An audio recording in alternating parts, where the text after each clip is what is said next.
Hey everybody, Dr. Steven here, of course. I just wanted to first say what a joy it's been to get to know you guys this last week through the introduction, the meet and greet, I guess you'd call it, in our class. And then along with that, reading your thoughts about that Lominger competency skill area.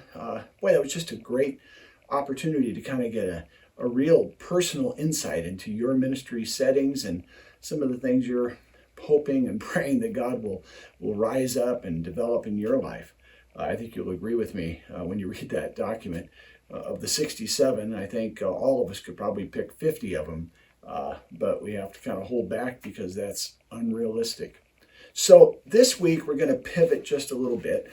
I don't want to beat the Lominger skill thing into the ground, like kind of beating the hammer over and over. We're going to revisit that several times over the next 15 weeks in a very strategic way, hopefully.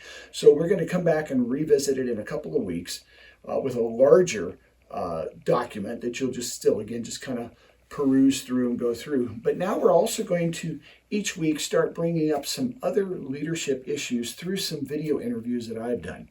And this week is a real joy.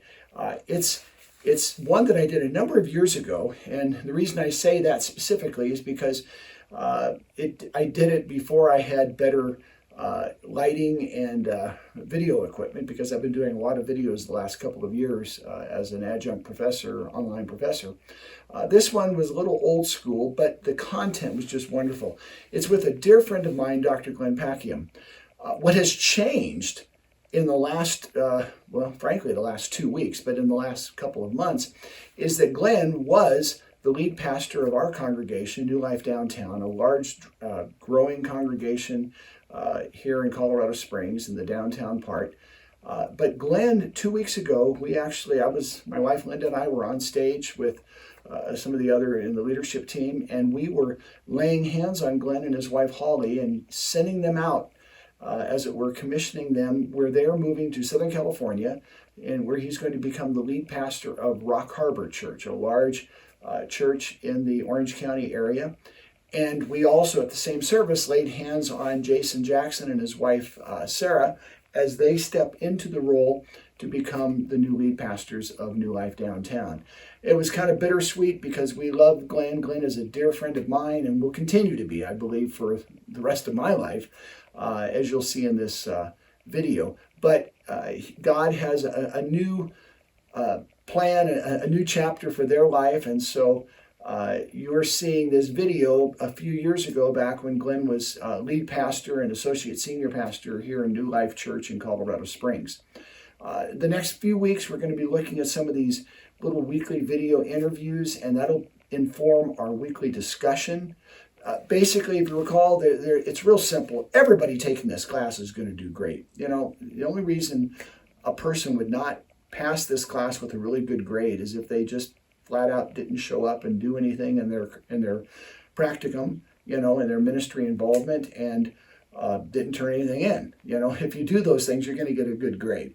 So, but the things that get counted, as it were, for the grades, of course, your ministry involvement in your practicum. Beyond that is, starting really this coming week, we want to have a simple one-page, it can be 200 words, double space, something like that, a weekly one-page journal entry that you just kind of talk about that week, whether it's the ministry situation itself or some of the topics that we talked about in our one time a week discussion question, anything like that. I'm not grading content, word length, grammar, any of those things. There'll be a couple of opportunities during the semester to turn them in, once in the middle of the class and once at the end. I'm only looking for 12. It's a 15-week class, but I'm looking for 12 one-page journal entry submissions, and you can, collect them all up and then just turn them in. And it's going to really be full credit, no credit. If you do it, you're going to get an A on that part. The other is robust involvement in the discussion threads. Again, I don't care about word count. I'm not looking for attribution and footnotes. I just want to see a real robust interaction between ourselves on that particular topic. And then at the end of the course, there will be a final essay. I think I said 8 to 10 pages. 8 pages is fine, double spaced, where you will interact with the Lominger skills and some of your ministry experience over the semester and just kind of summarize it all. And again, I'm expecting everyone to do really well. So I will see you guys this week in the discussion threads, and let's have a great week. God bless you guys.